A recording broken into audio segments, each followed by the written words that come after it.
evening, everybody, to this edition of SportsView with myself, Pat Barry, and good evening, Joe Waters. Good evening, Pat. How are you? And for you who may be coming to us for the first time, Joe is over there in Seattle. Isn't it Seattle in Washington?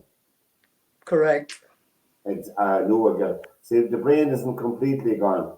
And we'll be looking back at some of the sporting events that happened over the weekend and looking forward to everything. But Joe, I don't know, I didn't put this down in the cloud, but you saw the kerfuffle that, well, first of all, on the top of the program, I think we want to congratulate our ladies footballers. They qualified for the first time ever for the World Cup in Australia and New Zealand. So it's a fantastic achievement for them. They beat Scotland 1-0 away in Scotland, which was just marvellous when you consider where they were, Joe, less than 4 years ago when they had to tug off in the toilets in the airport and change their gear and all. It's a phenomenal achievement, I think, you know. It's a fantastic achievement. The sport has not been well supported by the FAI to where it should be, and mostly these girls are doing it, off their own backs. Although it's changed a little bit now. But my own daughter is in Ireland, as you know, she's in Limerick, and I talk to her regularly about this kind of stuff. She's a soccer player, and she just talks about the lack of support from the higher ups in the game of soccer. So for this to happen is absolutely fantastic, and to win away at Hampden also was a great achievement for them. So yeah, I was thrilled for them when I saw that result. Yes, indeed, and obviously we know about what happened about the sing song after, which I thought I'm not going to make a comment one way or the other on that, Joe. And I'm not dodging the bullet, but the exuberance. They sang over 55 songs apparently that night, and whoever picked out that clip, it was just exuberance. And honestly, the song that they were singing, called Celtic Symphony, was only written fairly recently, so it had nothing to do with the IRA, if you follow my drift. It was only written recently. I've listened to that song probably on the Wolf Tones CD tape, and I didn't even know that those were the words in it. I thought that it was ooh ah ooh rah rah, and it was just a cheer. Exactly. Is what I thought, and what I really find interesting is that we're so quick to pick up on this, on something that's innocuous and that's said or that's sang on the spur of a moment, and yet we have in the papers again today James McLean, who has been for the past 8 years vilified at ground in England for who and what he stands for, and nobody looks into that. Nobody that is all brushed under the carpet and saying, you know what, no, we're not even going to deal with it, and it makes it even worse because they have somebody from the FA coming in at every club throughout the league, the EPL and the English leagues below, to speak to them about racial stuff and all that. And yet he has to go through it again at Sunderland over the weekend, and nothing. They don't do anything about it. They just pick and choose what they want to make something about it. You're dead right. And really, I mean, James McLean's case, without repeating yourself, Joe, it's just disgusting, the treatment. And the self-righteous people in Sky Sports, nothing, not a word about it, not a peep. They are very quick to take the knee and knock people for not taking the knee, which is still carried on, I think, like North Carolina. But anyway, not to take away, we don't want to get bogged down, but the women will be looking for... The draw is on next Saturday morning for people who are interested in that, The draw for the Women's World Cup is on it. 7:30 a.m. Irish time next Saturday. So we'll see what group we're in. They're they're ranked 27th in the world. That's Ireland. So I mean, really, we just hope for the best that they will avoid too many big guns in their group and have a nice run. But there's great enthusiasm in the team, anyway, Joe, and which is well coached. Oh yeah, and yeah, I like Vera Pauw. I think that she's done a fantastic job. She speaks very well, Yeah, and she has the girls united. I mean, they're all pulling in the same direction, which is great. they are. And over the weekend, we had in the Premiership here in this side of the pond, we had wins for Wolves, Spurs, Brentford, Liverpool, Arsenal, and Chelsea. They all won as well over the weekend. Of course, Joe, the headline match for us, because we've spoken about them the last few weeks, is Liverpool.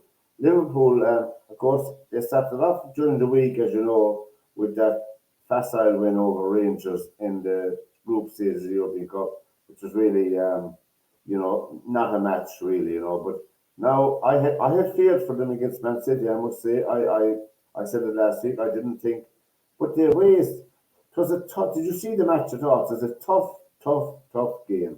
Yeah, it was a tough game, and Liverpool. I mean, they really set their stall out to be physical. I talked about last week about Joe Gomez, and he moved from right back into the centre back position. I think Liverpool had an injury issue there, but he came Yeah. in and he played Haaland, and he and Van Dijk played Haaland very tough. They were all over him. They smothered him. They were bumping him and what have you, and fouling what have you. So and the goal they scored was a great counter-attacking goal. It was, yeah, it was. Yeah, I think it was just look, not taking side about Liverpool, Man City. Sometimes the Premiership needs a game like that, and of course from Liverpool's point of view, but from the fans' point of view, you don't want any team running away mad with the league because really it kills the enjoyment, it kills the sport of it. And I think that Manchester City would still be favourites, obviously, to win the league. With the strength and depth that they have, they're capable of going on a 10-match unbeaten run, for instance, whereas you couldn't see other teams do that. But Arsenal did pretty well. But really, the game with Arsenal, and who were they playing again? I'm just looking on my notes. they were playing Leeds. The Leeds Arsenal match.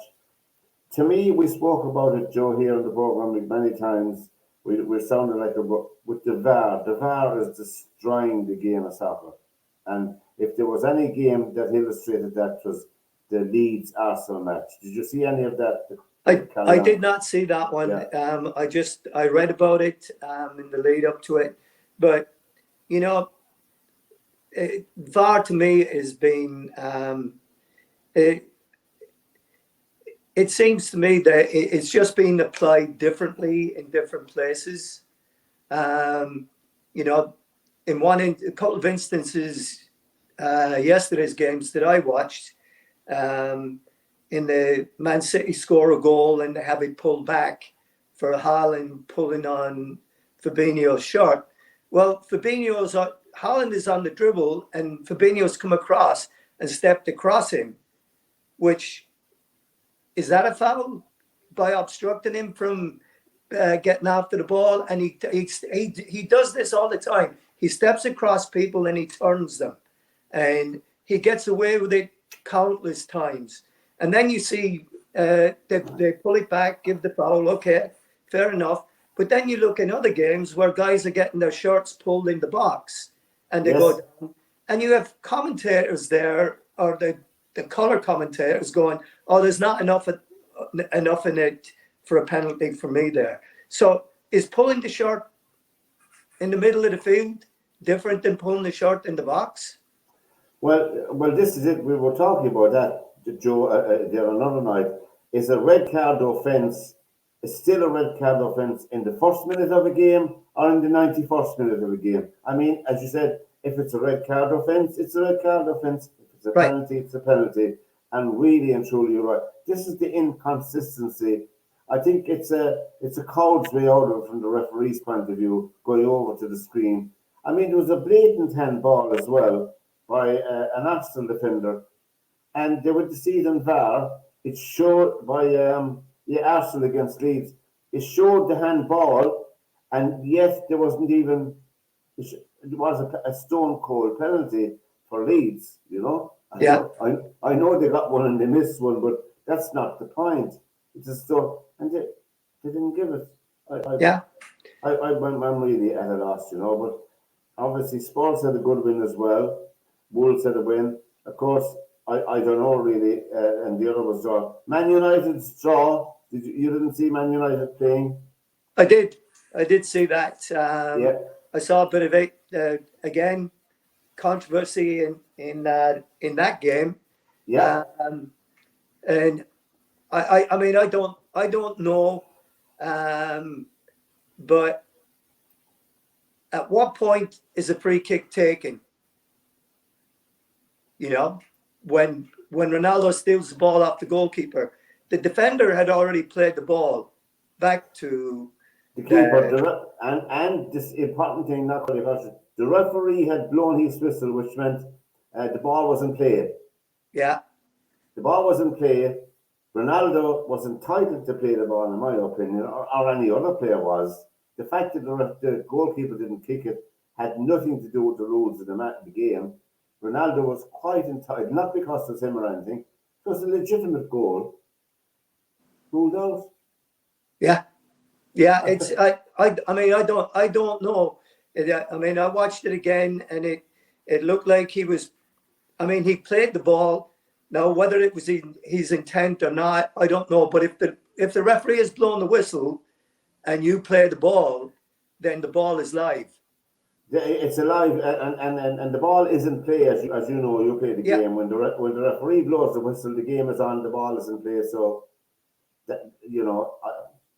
It's another one that I was completely baffled about. But anyway, as well as that, then we had the spectacle. Well, we have the Ballon d'Or. This is the Monday, the 17th of October. The Ballon d'Or is on tonight. The awards are on tonight. It's the first time in many years that you either have Messi or Ronaldo in the top 5 or 6. So Messi isn't great at all this year, but Ronaldo just made the top 20. But anyway, it's just a nice sideline source for people to it's for strikers really, mainly those things. But during the week, Joe, Chelsea beat AC Milan in the European Cup 2-0, yeah. and Man City drew with Copenhagen. I saw a bit of that, a good bit of that match. You know, they were poor really. I mean, Copenhagen are a poor team. You know, Yeah. and Liverpool, of course, we know beat Rangers 7-1, and Spurs beat, Frankfurt 3-2. Good win for Spurs. Conte seems to have Spurs. We don't talk about them much. Playing very well, you know. Well, it's kind of an interesting thing with Spurs because he really has made them a very kind of pragmatic team. He's made them they're not the Spurs of old.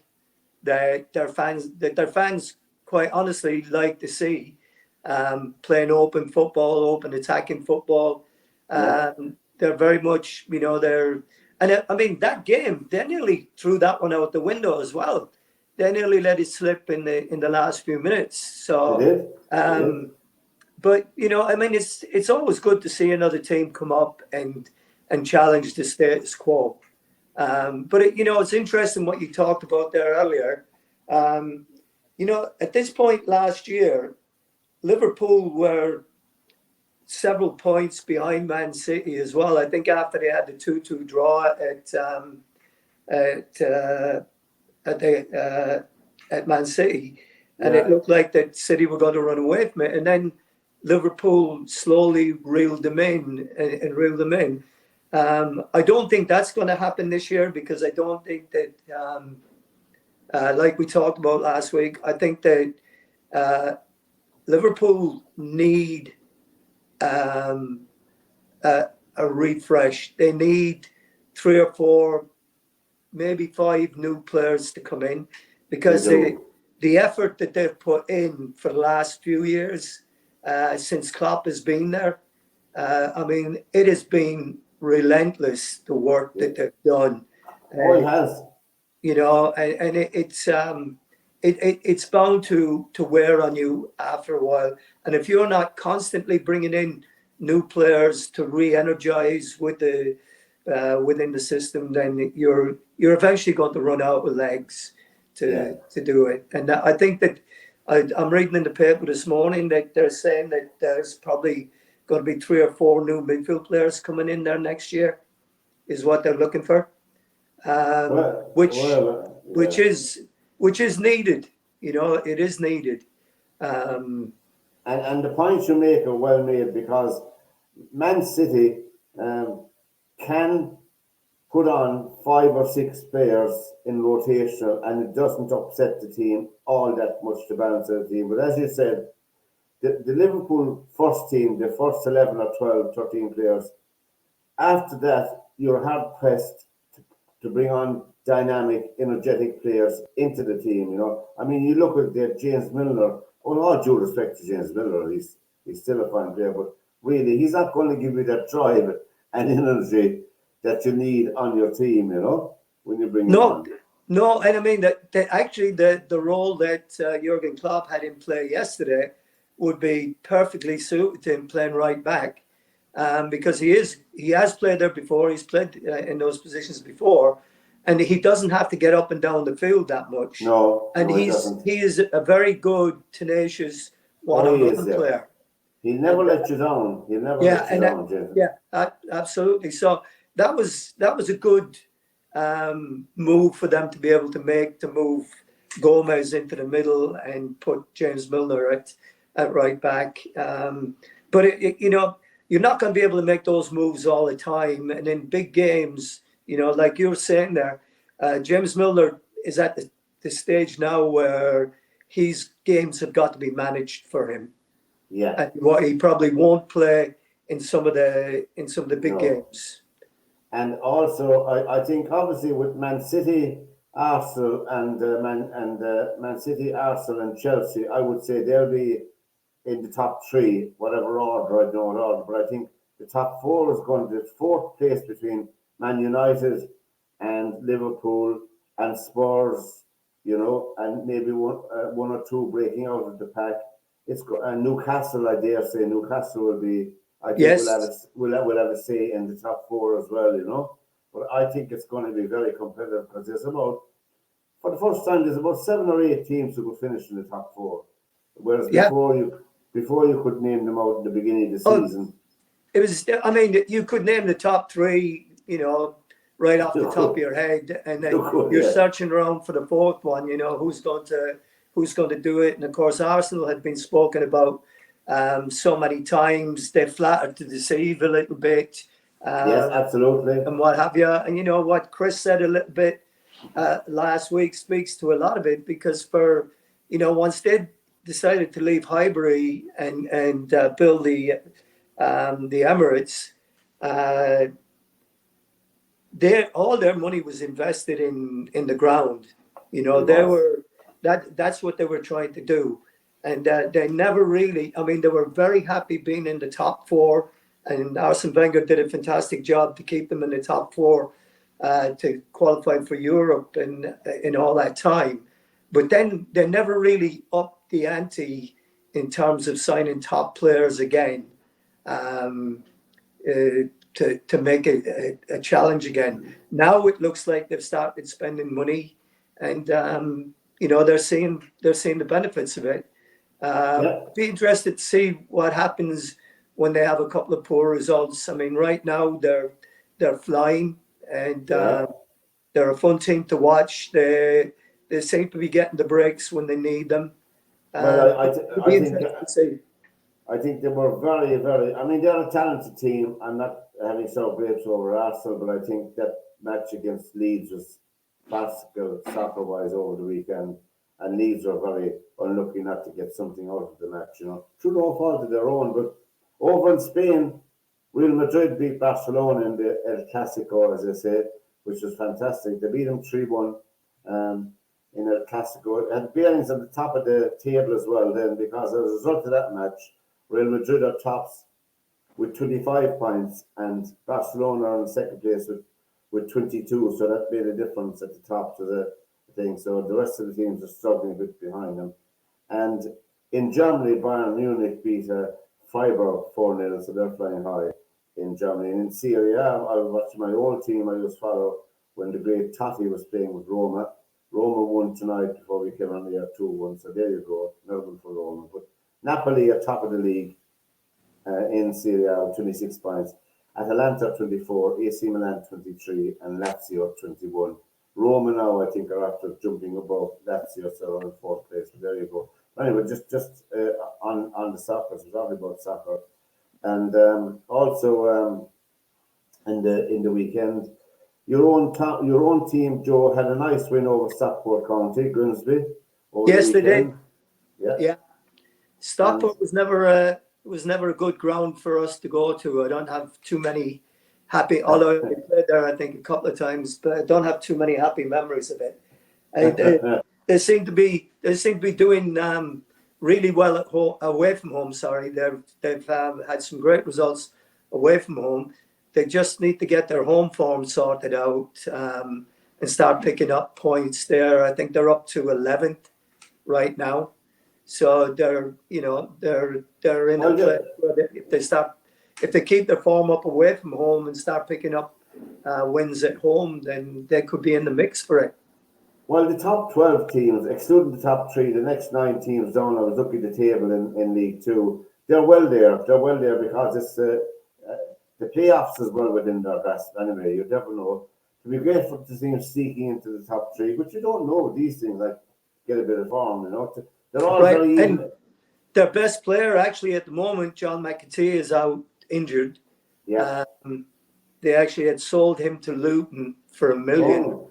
And then Luton lent him back to Grimsby Town for the season, but then he hurt his shoulder, and he's going to be back sometime around December. So Right. he will make a difference, a big difference when he comes back. So it might be just the right thing to happen, having like a brand new player come into your club at an important time. So fingers crossed for them. SportsView is the program here with Joe and myself here on this Monday night. The rest of the lads are just winding up on the 19th hole tonight, Joe, unfortunately. But if you want to join us here any night, you can let us know by info@clearmedia.tv is our email. Press the red button on the right hand side and share the program with your friends and ask them to share it along the line. We'd very much appreciate that. Locally, Joe, the FAI Cup semi-finals were on over the weekend. Treaty United here from Limerick travelled all the way up to Derry City for one semi-final, and Shelbourne played Waterford in the other semi-final. But Treaty put up a very, very good performance. They were narrowly edged out on a 2-1 scoreline. No shame on them. They're having a terrific year again with limited resources, and really the crowd and there's enough support for a senior soccer team in Limerick. Lads, just get out on the ball. I know it's a horrific weekend here, Joe. Weather-wise, the rain stopped an awful lot of the junior soccer here on my own. Oh, really? A player, So I was tell me this much: why do Treaty have to go to play Derry in Derry for an FAI Cup semi-final? Well, how does it happen that you don't get a neutral ground for that? Well, they changed that around a couple of years back. I don't know what the ins and outs are, because now Treaty United in the first division and Waterford are in the first division. Right. So I felt myself that they both should have had home advantage against the Premier team. That's just me, but they changed it around because they were playing quarterfinals and semi-finals in Dublin, in Lansdowne Road, and really there was no one going. So they decided, look, we'll keep it local for the team. At least if Treaty United are playing at home, there's a big crowd going to come locally to see them. And the thinking behind it is good. If they could just tweak it another bit now and say, look, if a Premiership team comes out of the hat first and a First Division team comes out to meet them, it should be switched around whereby they, in my opinion, they would get the home team. And The then home. the other semi-final was where? It was in Dublin, right? It was Shelburne, Damien Duff's Shelburne, now Duffer. Right. He's in the cup final now against Derry City, Shelburne and Derry City. And, you know, it's good for the point of view. The winners of the FAI Cup, as you know, go into the Europa League. Right. You know, so they have European football, which generates at least an income for them once they qualify for it. So, you know, it is lucrative enough, the FAI Cup. There's a bit of luster gone off, the same across the waters, you know, Joe. The FA Cup has lost its luster a bit, you know, but still, it's still a very exciting competition. That's the FA Cup and the FAI Cup here, you know. It's a magnificent trophy, but there you go. I don't know when the cup final is being played now, you know. It's a bit late. I don't know when it's on, maybe 2 weeks' time. I don't know for sure, you know, but let's be correct if I can. But that was the local scene there. Over the weekend, then we had the United Rugby Championship was continuing, and Munster were under pressure to win a match, if I may say so, over the weekend. They were playing in Thomond Park, which horrific weather-wise. Weather-wise is bad, but they had a win. That's Munster. They beat the Bulls 31-17, you know, which was a hard-fought win for them, but they won nevertheless. You know, really, I think they're playing Leinster now, Joe, next weekend. Munster. Right. They're playing Leinster in Leinster. I think that will be a real acid test for the team. You know, Ulster won as well, 39-37, and Leinster beat Connacht. I saw the Leinster Connacht match, I must tell you, on television, and it was horrific. I mean, horrific in the way. Maybe it shouldn't have gone ahead. The rain pelted down for most of the match. How they managed to score at all is beyond me, you know, either team. Leinster won by 10-0. They got a converted try, and it was 7-0 for ages and ages. Connacht did everything but score against them. I was watching, I couldn't believe it. And, you know, slippery ball with the conditions. And then, of course, Leinster got a penalty, which they managed to get over, so that killed the match. But anyway, look, there we are. There's the thing. I know. Did you see any boxing over the weekend? No, I did not. There was a country woman of yours, Clarissa Shields. The great backstory in her personal life. She was fighting over in England. She topped the bill against Marshall, you know, Marshall in England. Clarissa Shields and Marshall. She won the fight hands down. It was a classic boxing match, to use a cliche, of a boxer against a scrapper, as they say. But Clarissa Shields was just class from start to finish. Only 22 minutes, 2-minute rounds, you see. 12 rounds, drove in half an hour. You know, I watched most of that fight, but she was a class act. I know Marshall gave it her best, but she was never going to win the fight except she knocked her out, which she could have done. But anyway, our friend, I know, do you remember our friend Andy Ruiz, who beat Joshua for the world title? Yeah. He's back again. He's slimmed down a bit. He had a fight. He's coming back again. It's just funny to read about. It's just funny to watch him as well. You know, you particularly all things. He beat a 42-year-old. It took him 12 rounds to beat him, you know, but nevertheless, he beat him. So that was a qualifier for an eliminator, they call it, you know, for the WBA, right? On the other side of that eliminator was our old buddy Deontay Wilder. Yeah. Remember him? Deontay Wilder. He came back, but really, the opponent he picked for him didn't last around, you know. Really, it was farcical, but it's a win. It's a win. So it looks like Wilder will be fighting Ruiz now. And after that, who knows? I don't know. After that, you know. I think since Fury left the picture, there has been no interest in the heavyweight division, you know.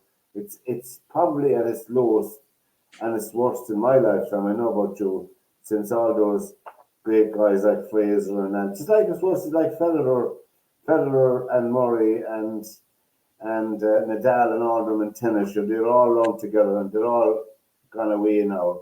And there's a hiatus there in tennis, and the same in boxing. I think there's a hiatus. Our own boxes are doing well, and Anna is keeping us updated. But she'll give us a report next week on the show about our own juniors, seniors, and there's another team going to. I think there's in Moscow as far as I know, but I'm not sure of that now. And you remember Fred Couples a couple of years ago, Joe? He won the Masters well quite a few years ago. Yeah. Fred Couples, he's 63 years of age now, but he shot a 60 3 years less than he shot a 60 over the weekend I did in the not see it. final. I know in the final. It's funny in the Yeah. final round of the seniors outside New York there, and he won. He won it. He won the seniors. I think he's from Seattle, Fred Couples. Is it? I think he is. Yeah. Oh Yeah. yeah. He's around the scene a long time, and I got to see a good bit of sport over the weekend because I couldn't go out. No, I couldn't. The rain was just horrific and the wind, so I just caught up in a bit of sport. But golf, I was watching the golf early in the mornings from Jeddah in Saudi Arabia, the Live Golf tournament over there. Bruce Koepka, who was blighted with injury there since he won his last of his majors, and he came back to win it. Bruce Koepka, he won the Live Golf over in Jeddah in a playoff against Peter Uline there in Saudi Arabia, and he won his $4 million for that. So nice money if you can get it, And in the Andalusia Masters in Spain, I wouldn't be a golfing expert, but I had it down because I thought Darwin might be here, but he couldn't make it. He won in Valderrama, where the Ryder Cup was held in Valderrama a couple of years back, due to the influence of the wonderful Sevi Ballesteros, and he won that at -19. And in the golf, one of my favorite lady golfers, Lexi Thompson. She won again. She won in the Aramco Series. Now, the Aramco Series, the ladies series, there's I think 8 events, or 8 to 10 events. They're sponsored, and 6 of them are sponsored by Saudi Arabia. And Yeah. Well, I mean, really, let's not get into that. But you know what I mean? It's just, I don't know what's. There's nothing about it. And she finished 11 under, and Leona Maguire finished at 1 under, which she picked up a nice check as well. That was the golf, and over the weekend. Now, of course, I was looking at do you remember Ronaldo from Brazil? Not the Ronaldo we have today. The Ronaldo from Brazil. He didn't look at all well to me on telly, I don't know if he's aged well, but know much about him now. I know whether he's involved in soccer or not. I don't know that, I don't know. But he looked well or not, I don't know that. As I said, the Women's World Cup is still going on, Joe, but in the Women's World Cup, England had a terrific win because they were all saying that the crunch match in that group that England are in would be against France because they're professional teams, They're two of the professional teams in the rugby. So they edged out France. I'm just looking. They edged out France 13-7. It was a half-fought win for them.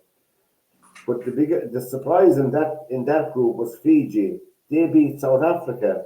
Fiji beat South Africa 21-17. The Fiji women. They did, and Fiji, of course, the women's, they're experts in sevens rugby anyway. That's their forte, And their women are world champions in the sevens. So they tried to translate it to the big team, but they did well. Canada beat Italy, the USA beat Japan, and Australia beat Scotland 14-12 only. They edged them out, but New Zealand beat Wales 56-12. I think it's looking at like France and England, New Zealand and Australia, and maybe 1 or 2 surprises, I don't know, in that. It's on over in Australia, New Zealand, the Women's World Cup, so those matches on early in the morning if anybody is interested in them. But getting back, Wales, of course, and Celtic won in Scotland. But getting back to the soccer, I know there's quite a few matches this week in the soccer. They seem to be running it off, Joe, in the weekend. So there's 2 nights of Premiership action this week. Yeah. As well as Saturday and Sunday. So there's 2 matches for everybody this week. There'll be Wednesday and Thursday and Saturday and Sunday. So that will challenge, as we said earlier on there a few weeks ago, that will challenge many of the teams in the lower room, down lower, down in the bottom of the thing. Aston Villa, of course, were beaten again, weren't they? From the same Yeah. thing. Aston Villa were beaten again. So Stevie G is under. I don't think his job is under threat. Well, I read in the paper this morning, catching up with stuff. They're saying that he has 2 games to save his job. Really? Yeah, I mean that's paper talk, but the general manager there, the guy that's running the soccer side of it, is a big pal of Stephen Gerrard's, and he was the one that brought him in. So I think it would take a lot for them at this point to sack him. I think it would take a lot. I see Brendan Rodgers walked out of a press conference the other day because the press are talking to him about, is he too expensive to sack at Leicester because he's on 10 million a year. So he's You see, he's fed up with that kind of talk. well, I just wonder, Joe. Well, there are people entitled to ask because they're paying good money to go to the matches. They're paying horrific amounts of money to see Premiership clubs. So I mean, is he on 10 million a year in Leicester City? Yeah, he is. Yeah, I That mean that's that it took a lot to get him to come down from Celtic to do that, to take that job, and of course then uh, he wins the FA Cup, and they get into the Champions League and missed out a couple of times, but again, you know he's only as good as the backing that he will get financially from yeah. the board, and you know we've seen it happen before, and we'll see it happen time and time again. When a club invests so much money in facilities, and Leicester spent 100 million on their training ground at the expense of buying players, and also in the meantime they're selling players. I mean, they sold Harry Maguire, they sold Mahrez, Mahrez, they yeah. sold what's his name, Conte, they sold Fofana now, and they really haven't replaced any of those guys. I mean, they're relying on guys that have been there from the time that Brendan Rodgers has arrived there.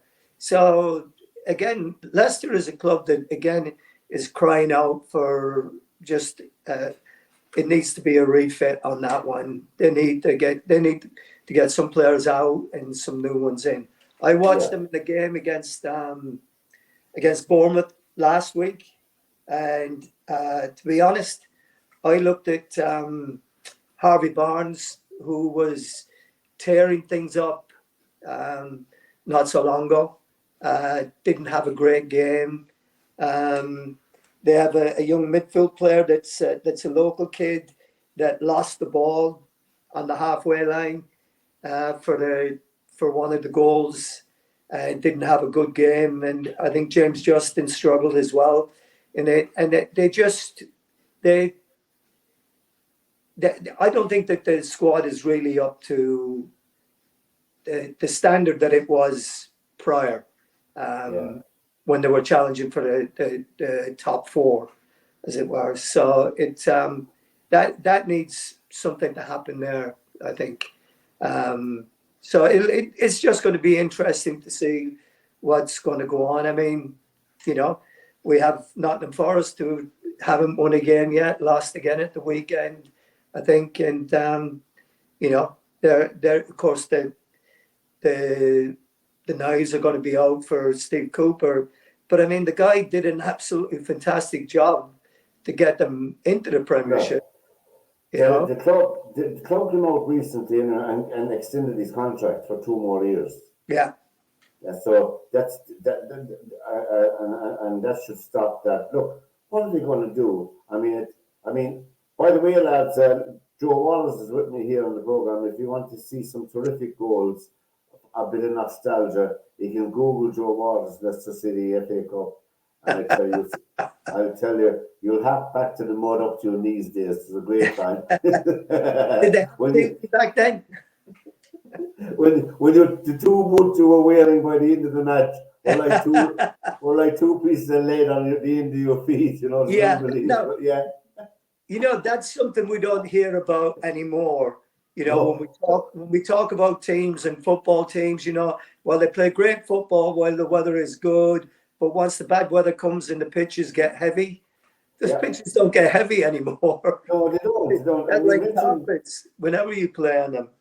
yeah, and you mentioned there that Leicester City spent over 100 million in training facilities, but to me, it's a no-brainer in any club, particularly in the Premiership, that apart from a good manager and director of football and board and the players and all, you surely one of the next biggest thing in your arsenal would be have a proper development academy attached to your senior club. You know, a Oh yeah, development academy that will develop the players, local talent, or whatever you want to talk about. It doesn't cost a whole lot of money, and yeah, have it well run by people. I mean, that's surely a no-brainer.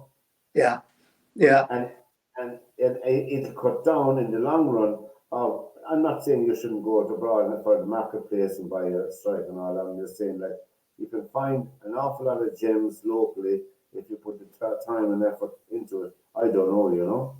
Maybe that's one way that clubs at the bottom of the Premiership should be looking for.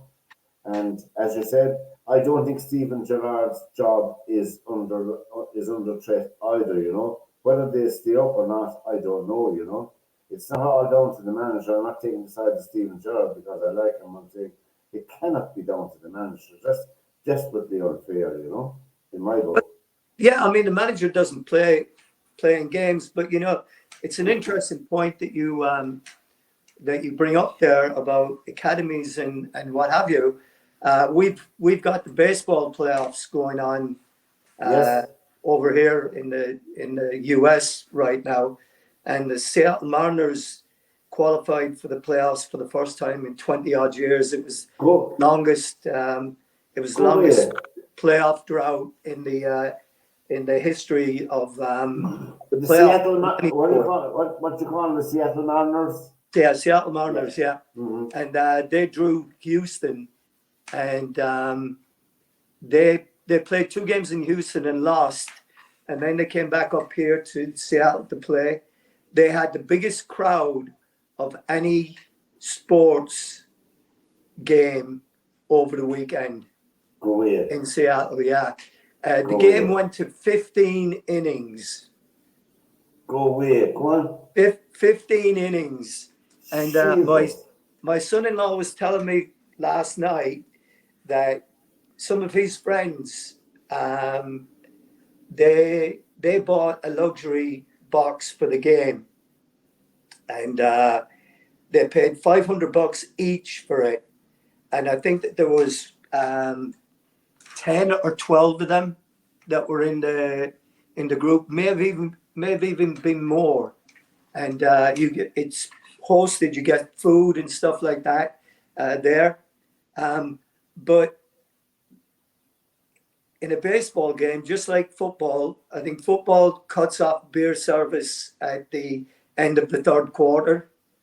Any Yeah. alcohol. Baseball cuts it off in the 7th inning.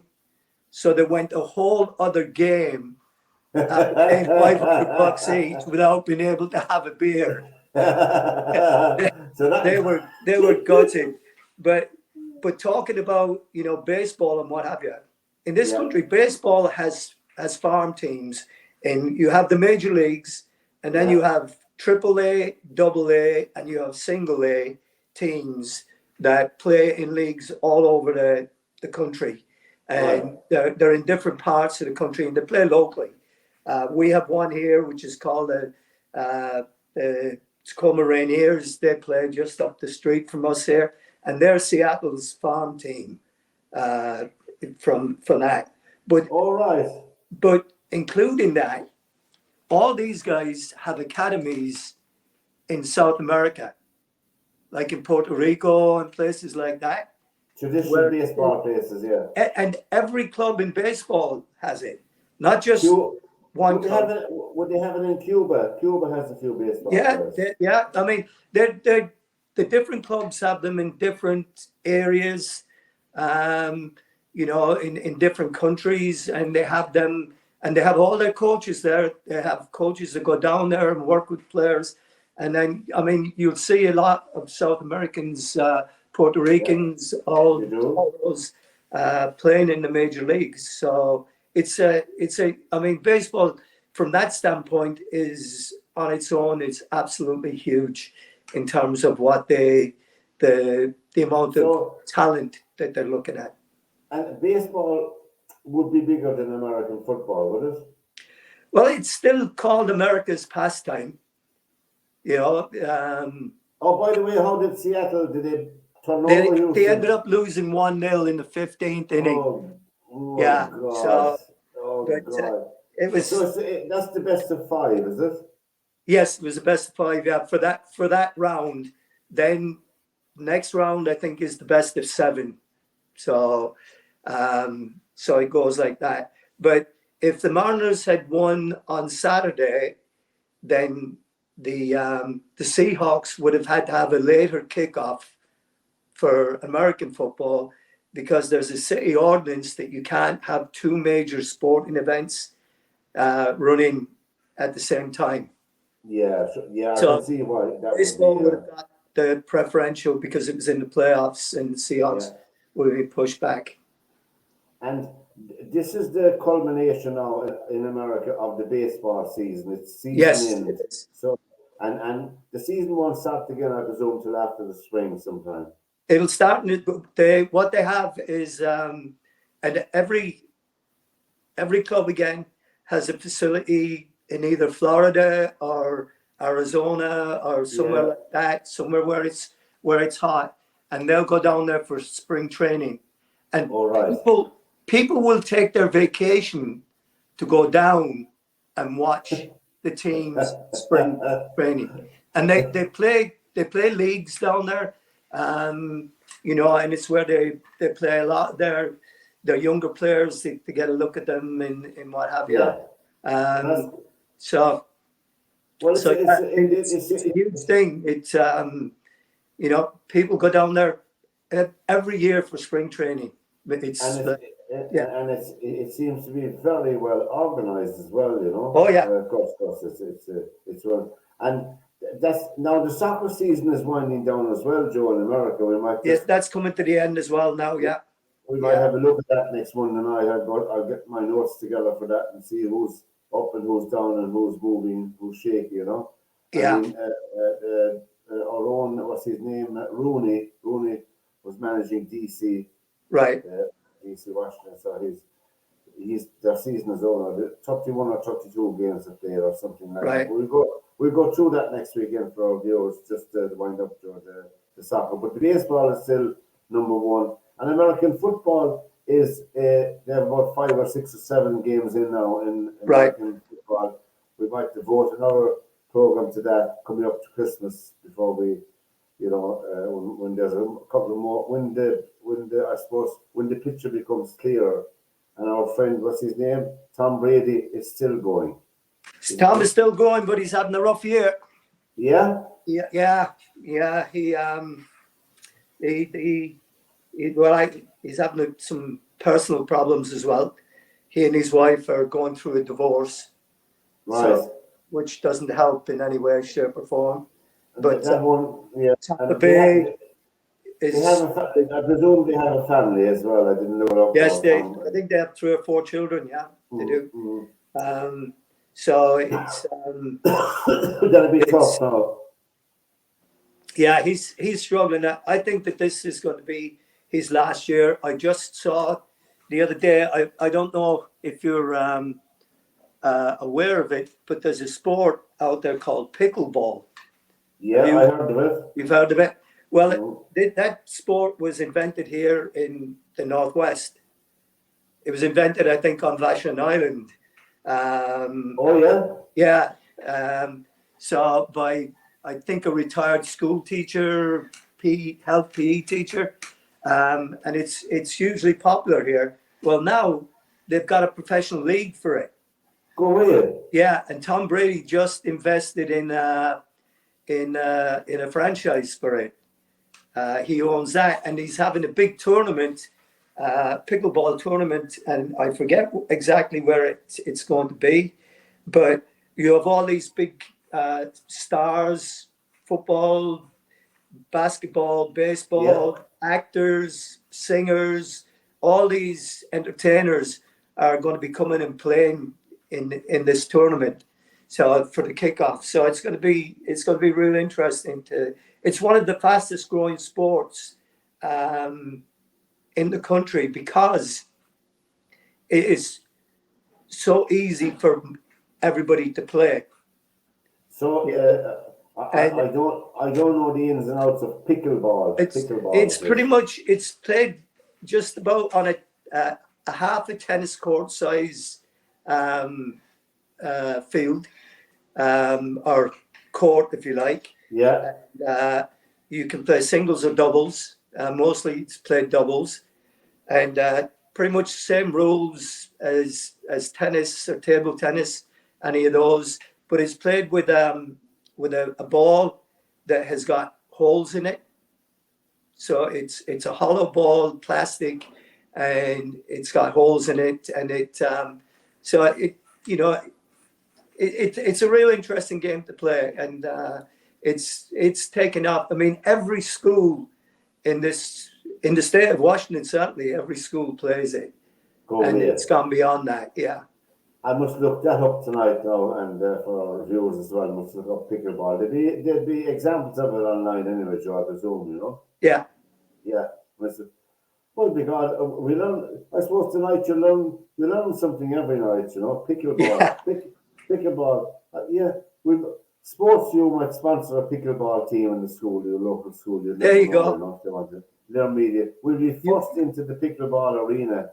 You know, and then you can be the coach, and you can bring them over for a pre-season in the US. And they have a structure, I presume. They have a league, as you said, and they have.